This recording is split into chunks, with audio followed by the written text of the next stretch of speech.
Praise the lord. ప్రభు అయిన యేసుక్రీస్తు నామములో మీ అందరికీ నా వందనాలండి. మరి చక్కని సమయం, శ్రేష్టమైన సమయాన్ని ప్రభు మనకి ఇచ్చారు. హల్లెలూయా. మరి పరిశుద్ధ ప్రార్థనా మందిరంలో కీర్తనలు ధ్యానం చేసే సమయం 65వ కీర్తన మొదటి 2 వచనాలు చదువుదాం.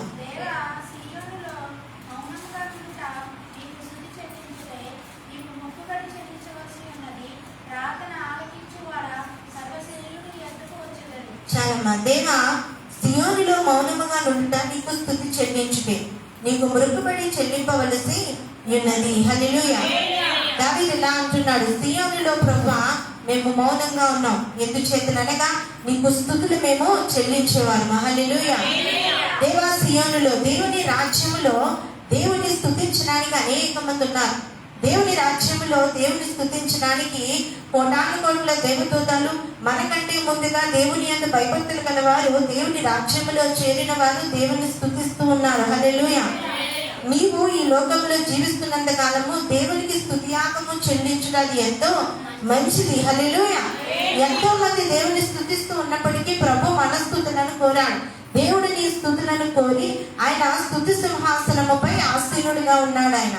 కాబట్టి దేవుని స్తుతించుట అది ఎంతో మంచిది, అది ఎంతో శ్రేయస్కరమై ఉన్నది. దావీదు ఇలా అంటున్నాడు, నీకు మృక్కుబడి చెల్లింపవలసి ఉన్నది. హల్లెలూయా. నీకు మృక్కుబడి నేను చెల్లించాల్సి ఉన్నది. చూడండి, చాలా మంది చాలా విధాలుగా మృక్కుబడి దేవునికి చేసుకుంటూ ఉంటారు. దేవునికి మృక్కుబడి చేసుకొని అది చెల్లించడం అది ఎంతో మంచిది, అది ఎంతో ధన్యకరం. హల్లెలూయా. చూడండి, సంవత్సరం అంతా దేవుడు కాపాడినందుకు దేవునికి మొక్కుబడి చేసుకోవాలి, కోటాలు పెట్టుకోవాలి, దేవుని స్తుతించాలి. సంవత్సరం అంతా నన్ను కాపాడు. చాలా సంఘాలలో ఎలా పెడతారు కోటాలంటే, జనవరి నెల నుంచి డిసెంబర్ నెల వరకు దేవుడు కాపాడాడని డిసెంబర్ నెల అంతా కూడా ప్రతి గృహంలో కోటలు జరుగుతాయి. అలాగే మరలా జనవరి నెలలో దేవుడు నూతన సంవత్సరానికి మమ్మల్ని అడుగు పెట్టాడు, ఈ సంవత్సరం అంతా దేవుడు కాపాడాలని మరలా జనవరి నెలలో ప్రతి దినము కూడా ప్రతి విశ్వాస ఇంటిలో కోటాలు జరుగుతూ ఉంటాయి. హల్లెలూయా. మనం ఏం చెల్లించలేకపోతున్నాం దేవునికి, మనం ఏం మృక్కుబడులు దేవునికి చెల్లించలేకపోతున్నాం. దేవునికి మృక్కుబడి చెల్లించాలి. మనకు ఆయుష్ ఇచ్చినందుకు, ఆరోగ్యం ఇచ్చినందుకు, కలతలు తీర్చినందుకు, ఆరోగ్యాన్ని ఇచ్చి దేవుడు మనల్ని సజీవులుగా నడిపించాలి. ఈ రోజు మనం ఆహారం తింటున్నామంటే అది దేవుని కృప మాత్రమే. హల్లెలూయా.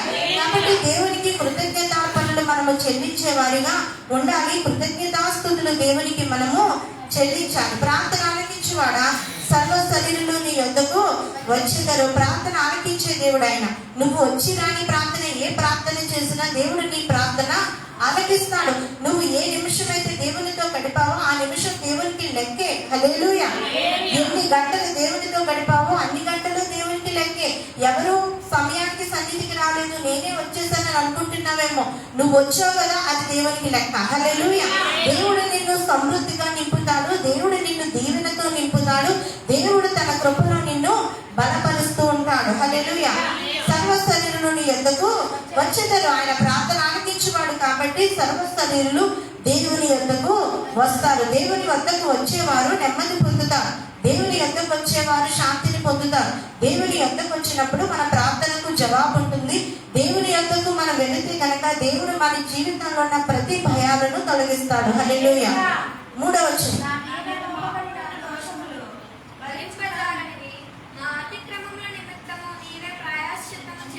నా మీద మోపబడిన దోషములు భరింపజాలనివి, మా అతిక్రమముల నిమిత్తము నీవే ప్రాయశ్చిత్తము చేదువు. హల్లెలూయా. చూడండి, దోషములు దావీదు అంటున్నాడు, నా మీద మోపబడిన దోషములు భరింపజాలనివి. దేవా, నా మీద ఎవరైతే దోషం మోపారో అది నేను భరించలేను. నా కోసము నా యొక్క పాపముల నిమిత్తము నీవు బలయ్యావు. హల్లెలూయా. చూసారా, మన దోషములు ఆయన భరించాడు, మన పాపములు ఆయన భరించాడు, మన యొక్క ప్రతి పాపమును ఆయన భరించి సిలువలో ప్రాణము ఆయన పెట్టాడు. హల్లెలూయా. దావీదు ఇలా అంటున్నాడు, మా అతిక్రమముల నిమిత్తము నీవే ప్రాయశ్చిత్తము చేదువు. మా అతిక్రమముల నిమిత్తము నీవే ప్రాయశ్చిత్తం. నిజమే, మన పాపముల నిమిత్తము ప్రభు వారు ప్రాయశ్చిత్తము చేశారు. మన యొక్క దోషముల నిమిత్తము ఆయన సిలువ రాణుపై వేలాడాడు, మన పాపముల నిమిత్తము ఆయన సిలువ రాణుపై వేలాడాడు. హల్లెలూయా. ఎందుకు చేతనగా మన దోషములు భరింపజాలనివి, మన పాపములు మా అతిక్రమములు కూడా నిత్యము చెడ్డవి. దేవుడంట నరులను కన్నులారా చూస్తా ఉంటే వారి తలంపులు, వారి మాటలు నిత్యము చెడ్డవిగా ఉన్నాయంట. వారి యొక్క ప్రతి మాట చెడ్డగా ఉన్నది. దేవునికి అసహ్యమైన కార్యములు, దేవునికి అయిష్టమైన పనులు, దేవుని సన్నిధిలో కనబడలేకపోతూ ఉన్నారు. దేవుడిచ్చిన మంచి ఆరోగ్యాన్ని బట్టి దేవుని సన్నిధిలో కనబడాలి, దేవుణ్ణి స్తుతించాలి. హల్లెలూయా. ప్రతి ఒక్క కార్యము దేవునికి ఇష్టం లేనిదిగా కనబడుతుందంట. దావీదు అంటున్నాడు, అయ్యా నా దోషములు ఎంతో భరించలేనివి, నా కోసము నువ్వు బలేయమంటున్నాడు దావీదు. హల్లెలూయా. తర్వాత వచనం, నీ ఆవరణములో నివసించినట్లు నువ్వు ఏర్పరచుకుని చేర్చుకునేవాడు ధన్యుడు. హల్లెలూయా. దేవుని ఆవరణములో నువ్వు నివసించాలంటే మొదట దేవుడు నిన్ను ఏర్పరచుకోవాలి. దేవుడు నిన్ను ఏర్పరచుకున్నాడు కాబట్టి దేవుని సన్నిధిలో నువ్వు ఉన్నావు. హల్లెలూయా. చాలా మందికి అది తెలీదు. నువ్వు దేవుని సన్నిధికి వచ్చావంటే దేవుడు నిన్ను ఏర్పరచుకున్నాడు. దేవుడు తన బిడ్డగా నిన్ను అంగీకరించాడు కాబట్టి నువ్వు ప్రభు సన్నిధిలో కనబడుతూ ఉన్నావు. హల్లెలూయా. నీ పరిశుద్ధాలయము చేత, నీ మందిరములోని మేలు చేత మేము తృప్తి పొందేదాము. ఎవరినైతే దేవుని ఆవరణములో ఏర్పరచుకున్నాడో, ఎవరైతే దేవుని సన్నిధికి వస్తారో వారు మందిరములో మేలు చేత తృప్తి పొందుతారంట. మందిరములో మేలు ఉంటుంది. హల్లెలూయా. మందిరములో సమృద్ధి ఉంటుంది, మందిరములో ఆశీర్వాదం ఉంటుంది, మందిరములో దీవెన ఉంటుంది. హల్లెలూయా. నువ్వు దేవుని సన్నిధికి వచ్చినప్పుడు నువ్వు పొందుకునేది మేలు, నువ్వు పొందుకునేది తృప్తి. తృప్తి, మేలు ఇవి దేవుని సన్నిధిలో మాత్రమే దొరుకుతాయి. తృప్తి చేత, మేలు చేత మనం తృప్తి పొందేలా దేవుడు చెయ్యవాడు. హల్లెలూయా. 5వ వచనం,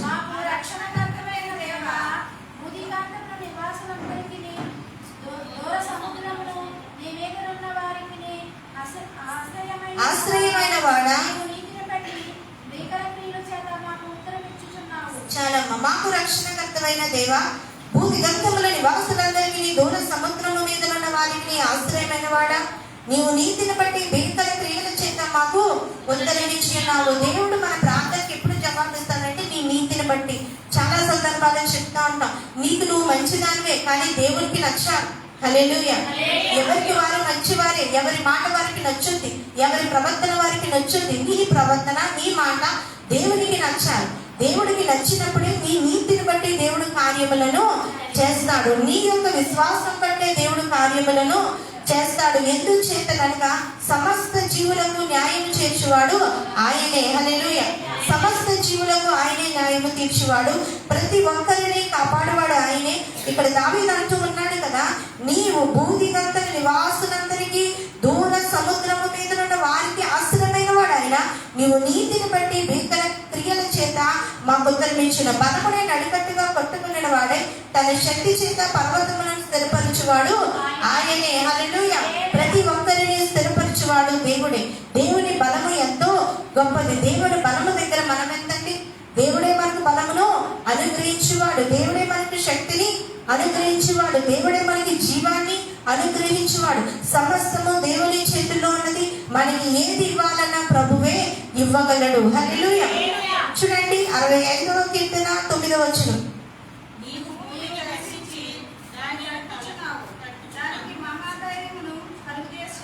చాలమ్మా, నీవు భూమిని దర్శించి దానిని తడుపుచున్నావు, దానికి మహదైశ్వర్యము కలుగజేయుచున్నావు. హల్లెలూయా.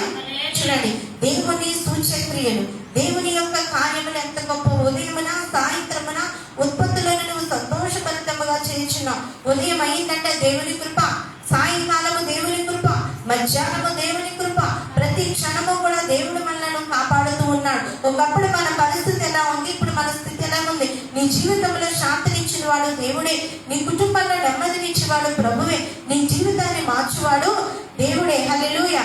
ఈ భూమిని కూడా దేవుని మాట చేత ఈ భూమి నడిపింపబడుతుందంట. ఉదయమున సాయంకాలమున ఎప్పుడు వెలుతురు రావాలి, ఎప్పుడు చీకటి పడాలి, ఎప్పుడు వానలు పడాలి, సమస్తాన్ని కూడా దేవుని మాట చొప్పున జరుగుతూ ఉన్నది. హల్లెలూయా. దేవుడు సమస్త సృష్టిని తన మాట చేత సృష్టించాడు. ఆయన దేవుని మాటకు లోబడుతూ ఉన్నది సృష్టి. హల్లెలూయా. దావీదు అంటూ ఉన్నాడు, నీవు భూమిని దర్శించి దానిని తడుపుచున్నావు, దానికి మహదైశ్వర్యము కలుగజేయుచున్నావు. సమస్తము చూడండి, ఒక చెక్క కావచ్చు, ఒక ఖనిజాలు కావచ్చు, ఒక ఏదైనా పెట్రోల్ కావచ్చు, ప్రతిదీ ఎక్కడి నుంచి వస్తుంది? భూమి నుంచి. భూమి నుంచే ఒక మనిషి జీవనానికి కావాల్సిన సమస్తము వచ్చింది భూమి నుంచే. తినడానికి ఆహారం కావచ్చు, ఉండడానికి గృహం కావచ్చు, ఏదైనా సరే భూమి నుండే మనకి లభిస్తుంది. కలప చూసారా? ఈ కలప ఎక్కడి నుంచి వచ్చింది? భూమిలోంచి వచ్చింది, చెట్ల ద్వారా వచ్చిన కలపే. హల్లెలూయా. ఒక పెట్రోల్ ఎక్కడి నుంచి వస్తుంది? భూమి నుంచే. మనకు కావాల్సిన ఖనిజాలు, మనకు కావాల్సిన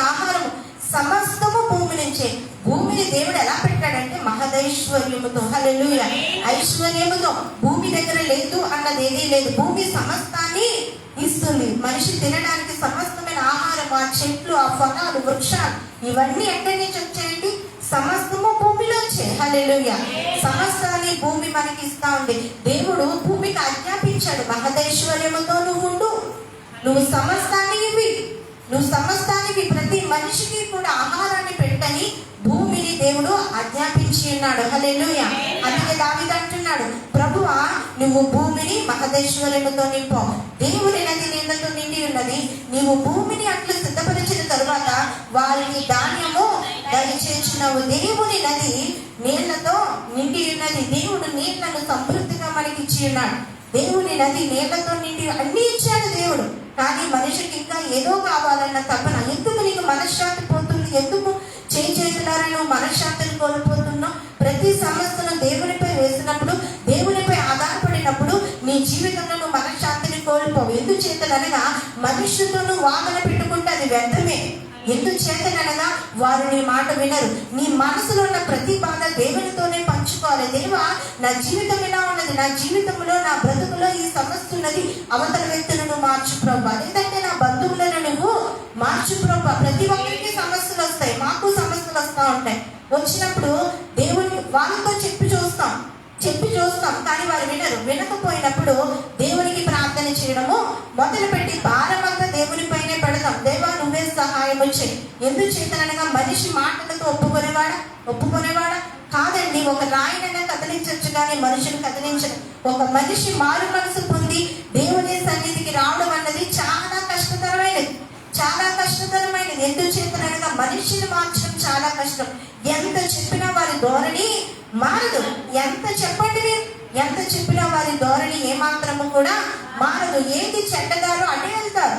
మంచి వైపు వెళ్ళేవారు చాలా తక్కువగా ఉంటారు. ఒకటి గుర్తు పెట్టుకో, దేవుడు నీకు సమస్తాన్ని ఇచ్చాడు. ఎందుకు ఇచ్చాడంటే నువ్వు నీతిమంతుడుగా ఉంటావని, దేవుని మాటలు నీవు వింటావని, దేవునికి ఇష్టమైన జన్మగా నువ్వు ఉంటావని దేవుడు నిన్ను ప్రేమిస్తూ ఉన్నాడు. ప్రభు ఎంతగానో ప్రేమిస్తున్నాడు. భూమికి ఆజ్ఞాపించాడు, ఓ భూమి మానవునికి కావలసిన ప్రతి ఒక్క ధాన్యము నువ్వు ఇయ్యి అని భూమికి దేవుడు ఆజ్ఞాపించాడు. గాలికి ఆజ్ఞాపించాడు, సముద్రానికి ఆజ్ఞాపించాడు, సమస్తమైన జలరాశులు నువ్వు మానవుడికి ఇవి అని దేవుడు ఆజ్ఞాపించాడు. నీ కడుపు నిండా తిండి పెట్టాడు ఆయన, నిన్ను ఎంతగానో నిలవబెట్టాడు. హల్లెలూయా. ఒక అమెరికా దేశస్తుడు ఒక పెద్ద దీవికి వెళ్ళిపోయాడంట. దీవికి వెళ్ళి అక్కడ అతని దగ్గర తినడానికి ఏమీ లేనప్పుడు ఆ దీవిలో కూర్చొని అక్కడ ఏది ఉంటే అది తిందాము, దేవుడు ఎంతగా పూజించాడో తెలియపరచాలని చెప్పి ఆ దీవిలో ఉన్నప్పుడు ఆ దీవిలోనంట ఏమున్నాయంట? కొబ్బరి చెట్లు ఉన్నాయంట, ఈత చెట్లు ఉన్నాయంట. చక్కగా ఆ కొబ్బరి గుంజు తిని, ఆ నీళ్లు తాగి, అక్కడ ఈత పళ్ళు తిని, రకరకాల ఫలాలు తిని ఇంచుమించుకు 3 నెలలు సాఫీగా జీవించాడు. ₹1 ఖర్చు లేదు, దేవుడు ఇచ్చాడండి. హల్లెలూయా. చూడండి, దేవుడు ఎన్నో ఇచ్చాడు మనకి. మనమే కలుషం చేసేస్తున్నాం. మనుషులు కలుషమైపోతున్నారు, భూమి కలుషమైపోతుంది. హల్లెలూయా. ప్రతిదీ కూడా మానవుడు తన చేతితోనే పాడు చేసుకుంటున్నాడు. జాగ్రత్త సుమా. నీ మాట ద్వారా ఇంటిలో ఏదైనా ఇబ్బందులు అవుతాయేమో, జాగ్రత్తగా మాట్లాడడము నేర్చుకో. హల్లెలూయా. చక్కగా నువ్వు ప్రార్థన చేయి. దేవుడిచ్చిన ప్రతి దానిని నువ్వు దేవుడిచ్చిన ప్రతి ఒక్క మహిమైశ్వర్యమును నువ్వు పొందుకోవాలి. హల్లెలూయా. చూడండి 65వ కీర్తన 10వ వచనం.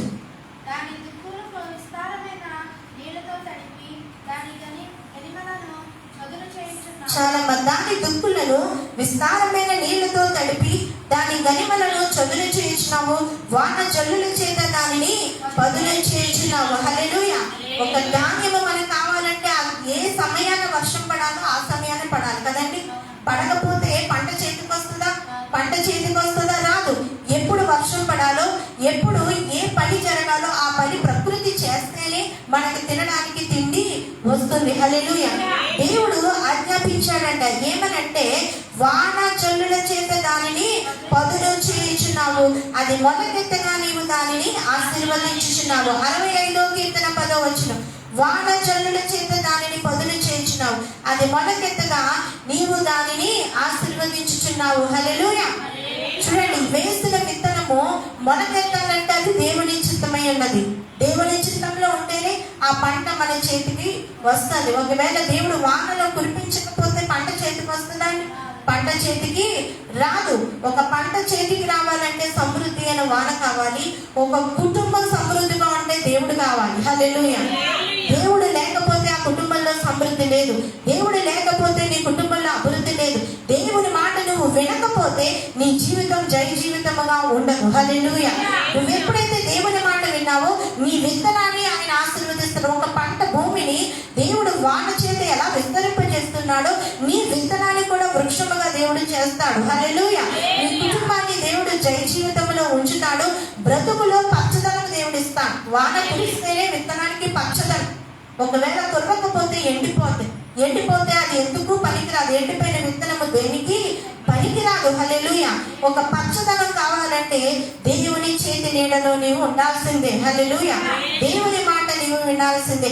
సంవత్సరములు నీ దయా కిరీటమును ధరింపజేసి ఉన్నావు, నీ జాడలు సారము వెదజల్లుచున్నావి. హల్లెలూయా. దేవుడే సంవత్సరము అని దయా కిరీటము ధరింపజేశాడంట. పుట్టినరోజులు కావచ్చు, నూతన సంవత్సరం కావచ్చు, సంవత్సరం అనే దయా కిరీటము ప్రభువే మనకు ధరింపజేసి ఉన్నాడు. ఎందుచేతనగా నువ్వు దేవుని మాట వింటావని, దేవుని శ్రద్ధగా నువ్వు ఆరాధిస్తావని, దేవుని పని చేస్తావని, దేవుడు నీకు ఆయుష్నిచ్చాడు, దేవుడు నీకు బలమునిచ్చాడు, దేవుడు తన కృపలో నిన్ను నిలబెట్టాడు. హల్లెలూయా. చూడండి, ఒక పెళ్లి కుమారుడు కొద్దిసేపట్లో పెళ్లి అవుతుందనగా హార్ట్ అటాక్ వచ్చి చనిపోయాడట. చనిపోయినప్పుడు అక్కడ ఉన్న వారంతా ఏదో కళ్ళు తిరిగి పడిపోయాడేమో అనుకున్నారట. కానీ ఆ వ్యక్తి చనిపోయాడు. ఆ యొక్క పెద్ద పెద్ద శబ్దాలకి అతనికి హార్ట్ అటాక్ వచ్చి చనిపోయాడు. భయంకరమైన స్థితిలో, భయంకరమైన దినాలలో మనం ఉన్నాం. ఈ రోజు మనకి ఆయుష్ ఇచ్చాడంటే నువ్వు దేవుణ్ణి స్తుతించడానికి, దేవుని గణపరచడానికి దేవుడు నీకు ఆయుష్ని ఇచ్చాడు. ఒకవేళ ఆయుష్ లేకపోతే నువ్వు దేవుణ్ణి స్తుతించరు. సియోనులో ఎవరు స్తుతిస్తారు? సియోనులో దేవుని బిడ్డలు స్తుతిస్తారు. ఈ లోకంలో ఉన్నంత వరకు కూడా నువ్వు దేవుణ్ణి స్తుతించే వారిగా ఉండాలి. హల్లెలూయా. ఎందుచేతనగా నీ జాడల సారము వెదజల్లుచున్నవి, అడవి పీడులు సారము చిలకరించుచున్నవి. హల్లెలూయా. దేవుడు నీ యొక్క జీవితంలో సారమునిచ్చేవాడు దేవుడే. సారము లేకపోతే, ఓట లేకపోతే ఆ జీవితము వ్యర్థం. యోసేపు అంట ఓట యొక్క ఫలించడు కొమ్మ. యేసు అనే ఓటలో నువ్వు ఉన్నప్పుడే నీ జీవితం ఫలభరితంగా ఉండదు. పిల్ల పాపలతో జీవితం అంతా కుటుంబంతో ఆశీర్వాదకరంగా, దీవెనకరంగా, మేలుకరంగా నీ కుటుంబం ఉండాలంటే దేవుని ఓట నీలో ఉండాల్సిందే. హల్లెలూయా. దేవుని కృప నీలో ఉండాల్సిందే. దేవుని చిత్తము నీ జీవితంలో నెరవేరాల్సిందే. దేవుడు నీతో ప్రతి క్షణము మాట్లాడాలి. హల్లెలూయా. అప్పుడు నీ యొక్క ఓట ఫలించి అభివృద్ధి చెందుతుంది. హల్లెలూయా. నీ జాడల సారం అప్పుడు వెదజల్లుతాయి. చూడండి 13వ వచనం.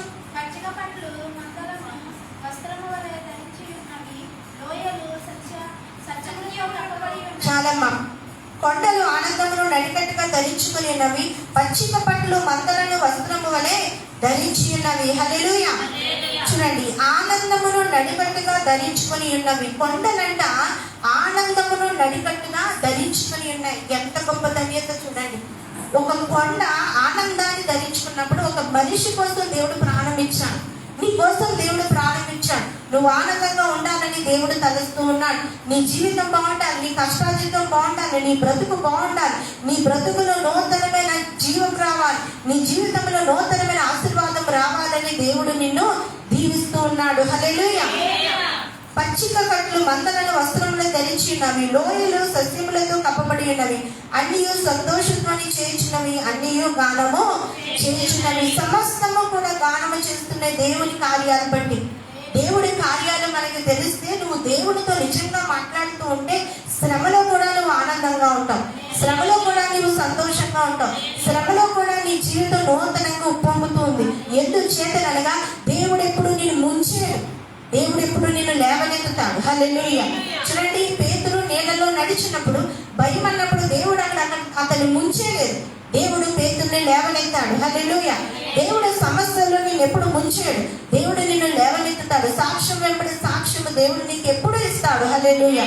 నువ్వు తండ్రి అని అడిగినప్పుడు తనయుడు అని పలికేవాడు ఆయన, నీ ప్రార్థనకు జవాబిచ్చేవాడు ఆయన, నీ మొర ఆలకించేవాడు ఆయన. నీ జీవితం సస్యశ్యామలంగా ఉండడం దేవునికి ఎంతో ఇష్టమైనది. పచ్చని జీవితం దేవునికి ఎంతో ఇష్టమైనది. ఒక కుటుంబం దేవుని యొక్క భయభక్తులు కలిగి దేవుని స్తుతించిన దేవునికి ఎంతో ఇష్టమైనది. హల్లెలూయా. అందుకే కుటుంబాలుగా దేవుని సన్నిధికి రావాలి. ఎవరైతే కుటుంబాలుగా ప్రభు సన్నిధికి వస్తారో ఆ కుటుంబాన్ని దేవుడు ఆశీర్వదిస్తాడు, ఆ కుటుంబాన్ని దేవుడు దీవిస్తాడు. ఈ మనుషుల మీద కోపపడచ్చు కానీ దేవుని మీద కోపపడకూడదు. హల్లెలూయా. ఎందుచేతనగా దేవుడు మనకు అన్ని ఇవ్వబట్టే మనం ఇలాగా బ్రతుకుతూ ఉన్నాం. మనం కట్టుకునే వస్త్రాలు కూడా భూమి నుంచి దేవుడు ఇచ్చినవే. ప్రతిదీ కూడా దేవుడు ఇచ్చాడు. సమస్తము దేవుడు మనకి ఇచ్చాడు. మహదైశ్వర్యముతో నింపాడంట భూమిని. దేవుడు నిన్నును కూడా మహదైశ్వర్యముతో నింపుతాడు. ఆయన చేతుల్లో పనివారం. దేవుని మాట విన్నప్పుడు దేవుడు మన జీవితాలను బాగు చేస్తాడు. దావీదు అందుకే అంటున్నాడు, దేవా నీవు నా పట్ల చేస్తున్న కార్యములు ఎంత గొప్పవో, నువ్వు నన్ను ఎంతగా హెచ్చించినకు, ఈ స్థితిలో నన్ను ఉంచినకు నేనే పాటి వాడని అంటాడు దావీదు. నీ జీవితాన్ని మార్చువాడు ఆయనే. దేవునికి గొప్ప సాక్షిగా ఉండు, దేవునికి మొక్కుబడులు చెల్లించు, దేవుడు నిన్ను ఎంతగానో గణపరుస్తాడు. దేవుడికి కీర్తన భాగాన్ని దీవించి ఆశీర్వదించునుగా. హల్లెలూయా.